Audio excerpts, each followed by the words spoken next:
Welcome back, you filthy exiles, and we're getting into that sort of nitty-gritty part of getting ready for the next league. So here's a video, and I guess I was reading some of the comments in the first curation video, and this one will actually be in the second video.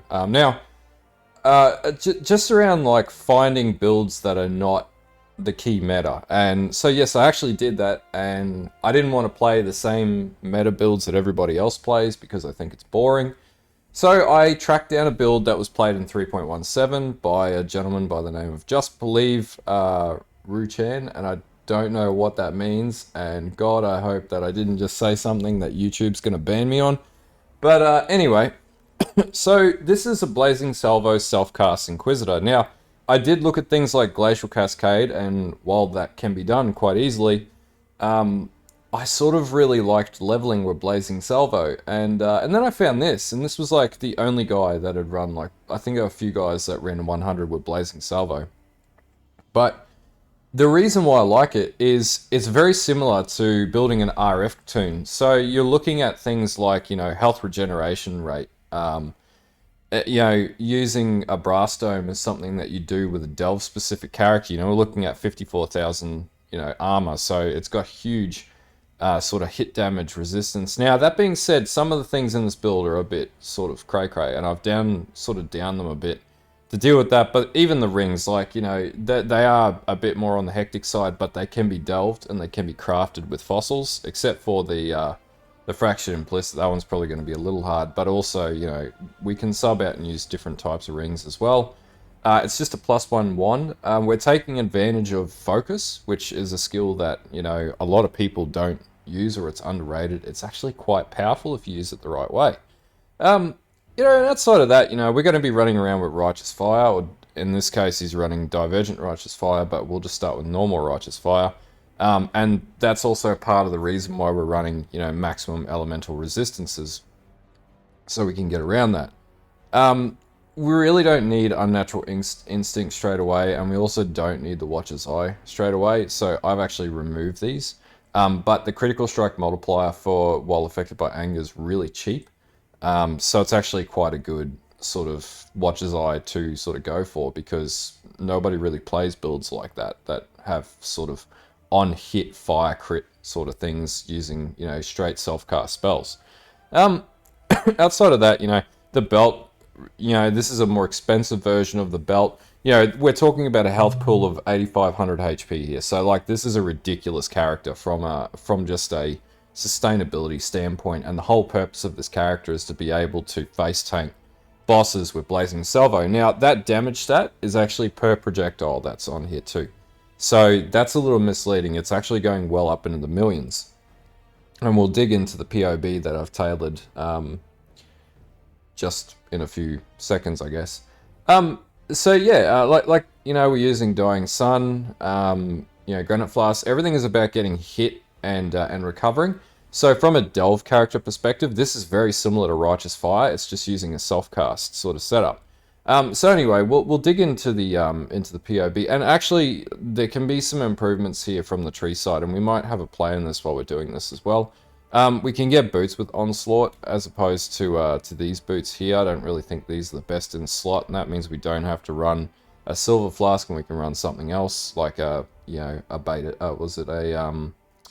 I can never Bottled Faith. Bottled Faith would amp the DPS up on this crazily.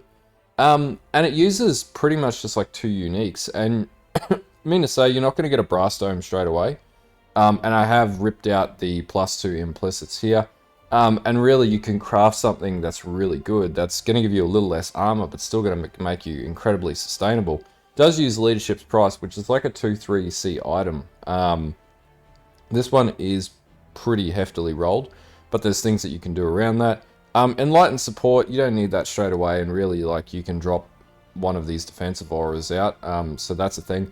And one other thing that I'll probably say, also the variation of this I'm going to play is going to be max block as well. So as with everything, max block, huge armor, delve compatible, so we can go into delve. The other thing I'd probably say too is one thing that I noticed that was really interesting is the use of Divine Blessing is surprisingly really cool. Like, you can run a whole extra aura. You can only run one Divine Blessed aura. But you can run a whole extra aura with a cast for a time duration, and then just have that running increased duration and Divine Blessing, and you can run Zealotry. So you can run another 50% res aura, as well as stack Determination, Anger, Herald of Ash. You can get Temper Shield into this, and actually, and Defiance Banner. And you really don't need Defiance Banner, but I have said it in the past too. It is still one of the best skills in the game, just like from a armor stacking sort of perspective. But yeah, there's a lot of really cool elements of this build that make it just incredibly viable for what it is. And like what we're looking at here, I've sort of toned down in the tree that I'll provide. I'll provide this tree. I'll provide a link to this profile. I'll also provide a toned down tree which cuts all these sort of costs out. And then, yeah, we'll dig into that as well. Now, also looking at, you know, the gem setup's really interesting here. So like your Blazing Salvo, we'll just zoom in. So you're looking at, you know, we're not going to have Awakened Spell Echo straight away. It's just not realistic. So I've taken stuff like that out. Intensify, which is really cool. And Pinpoint, which are just skill gems that you don't really use in a lot of builds. I would actually say Anomalous Inspiration is better, but they use Divergent to get around not being able to sustain mana as well with this build. But that being said, the cost of Blazing Salvo is so bloody cheap that, you know, it's not really a problem in itself. It's basically just a free cast, so you can fully, you know, reserve all your auras that you need in the build. But yeah, it's an interesting build, and it's something that, you know, I didn't even think. I've wanted to play Blazing Salvo for a number of leagues, and I think it's doable. But anyway, we'll talk about the tree, and we'll talk about how I've structured this tree. But, you know, credit to Just Believe. Really, really intuitive out of the box thinking to get this one working and make it super tanky so we can play it. We might even drop the damage and honestly play it Aegis Aurora. It's an option. Or we can play a different shield, and we could actually replace these boots out, and we could run the Scorch boots that drop off of Maven, which is a really cheap option as well. There's a bunch of possibilities that we could sort of play with to amp up the damage or play with the damage and mitigate it. And I've actually adjusted the tree to recalibrate the damage for compensating for some of the things that we have to pull out. But anyway, let's jump into the tree and have a look at the theory crafting on this. I haven't built this character because I didn't want to play it yet until the league comes out, because I like the excitement of playing a character at league start that I've never played before, so it's not boring. And it may not work, it may completely work, who knows at this stage. But that's actually half the fun. Since we don't have balance changes, let's make some fucked up characters, and we're either going to fail or we're going to succeed. But it'll be a lot of fun either way. So anyway, let's get into the tree part of the video. All right, welcome to the tree. Now, I've actually broken this tree down into leveling sort of rungs, so to 30, 65, and 95 to give you an idea of what you need, how you need to build this tree and the sequence to do it. Also in the notes, there's a couple of things to focus on. So you get Blazing Salvo Act 1, which is really cool. You want to map your... Now, you are going to be using Molten Shell, but you could map your focus button to your move button, and that means you get the damage buffer for focus constantly, and that's just an option. You want to focus this build on life regen armor and maxing out chaos res and all maximum resistances. And Brass Dome, you don't really need it. You can sub it out, and you could craft something really, really good, especially with the new implicit crafts and even the new crafting mechanic that's coming into the game with the new crafting mats. So there's a few options here to play with is what I'm getting at. So let's just pull this tree up into level 30. So pretty much like I just patched and I noticed that we have all these new stats as well, and they're color-coded now. So you can see like dex requirement. Don't worry about that intelligence requirement. That's just balancing.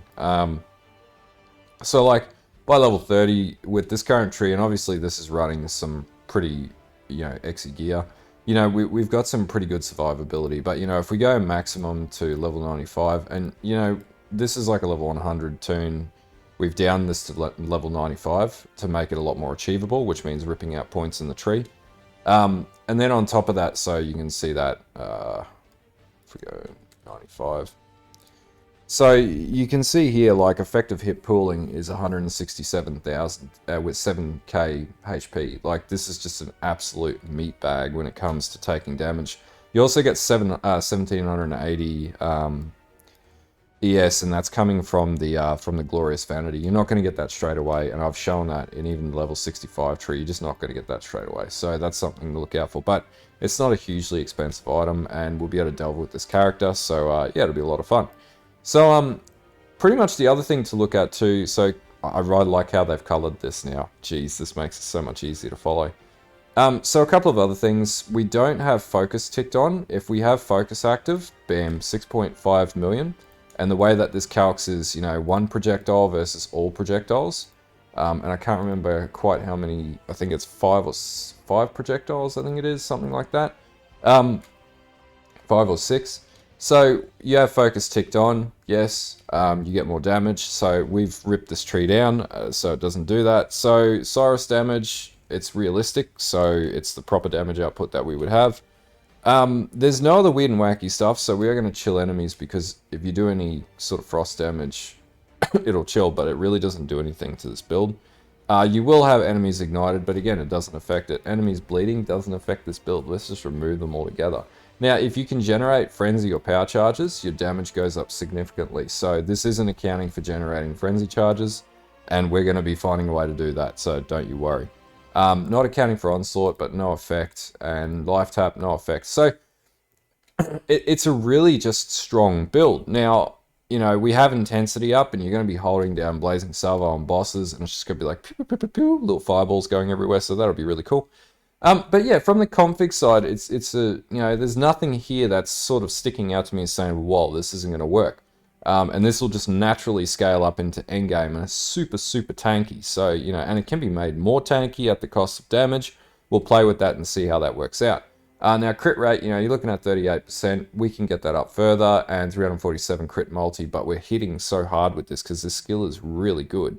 It's just an underplayed, underrated skill. So that being said, you know, we're gonna, if we go back to our sort of our tree layout, you know, we're gonna go to level 30. We'll just do the 95 tree because it makes more sense. So a couple of the key points in here, you'll need to focus on getting things like Anointed Flesh, which is going to give you your +1 to resistances. And as you can notice, we're focusing on damage mitigation here and ailment mitigation, so that you're not really stopping the flow of play.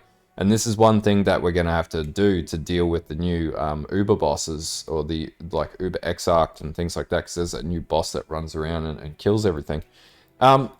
And then outside of this, you know, we've also got, we come down here and get, you know, these, the Prismatic Skin node. We want the Solar Steel node. This is going to push all of our resistance up. Now, if you do struggle with getting to max cap resistances, you could run Melting Flesh, and we could make it work with that, but that's another option. And also we could run a Call to Arms setup and have an auto trigger Warcry. That's another option, but you don't really need to do that here. And you know, you're going to get, if you're standing still, because this build is based on standing in one spot, you're going to get endurance charges. Now, we could also run like Grasping Vines and have even more physical damage reduction, but I think 147,000 is ample at this stage. So that's pretty much the tree. So you're really going to just be like the skill itself scales really well. So you'll be focusing on a lot of damage reduction. We'll also be running, you know, Iron Will, obviously, because we'll be stacking up a bit of strength in this build, like 295, and it's just added damage advantages that you get from that. You know, Glancing Blows, obviously, the way that we'll play this at the moment, it's not max block, but the way that we'll play it, or the way that I'll play it, will be max block. So we may sub out some points. We may even get rid of the Glorious Vanity Jewel. If we did that, that means that we could take, you know, spell block, increase spell block, which gets us to nearly, you know, max cap spell block, and then we run a Rumi's Concoction in here, and that'll have us at max cap spell block. So there's a few sort of options that we can exercise there. Actually, we can run the blockchain nodes here, bam, and we get to almost max cap. So spell block is max, and our attack block is maxed out too, at the cost of a few nodes. But anyway, we can play with that and see how we go with that. And also you can get it on, you craft it on your shield as well, or if you run a Aegis Aurora, your problem's solved automatically, and you got this big fuck off shield at the expense of a little bit of damage. So the other thing you'll also see is, you know, there's a focus on the spell crit nodes. I did rework the tree a bit. to get Annihilation in, and also Firewalker. We're going to be running Mystic Bulwark. This is just going to increase your spell block further, and also mana regeneration rate so you can sustain. And then you just want to balance down your mana costs. And obviously we're running Intensity, so you're going to run Caster Mastery, and then you want that mental rapidity and things like that. Some of the things are ripped out. Obviously, I've taken out all the crazy-ass jewels in this build that would be expensive. Dying Sun's not too bad. These can all be crafted. Because we're going to a high level of Chaos Resist, I've also put in a Forbidden Taste, and then you would have that trigger when you take a Savage hit. So then if you do take a Savage hit, you go back up to 100% life straight away. And no impact of the actual chaos over time that you would take from the Taste of Hate. So there's a few things just to be sort of, if you followed my RF build from last league, I've sort of spec'd this similarly.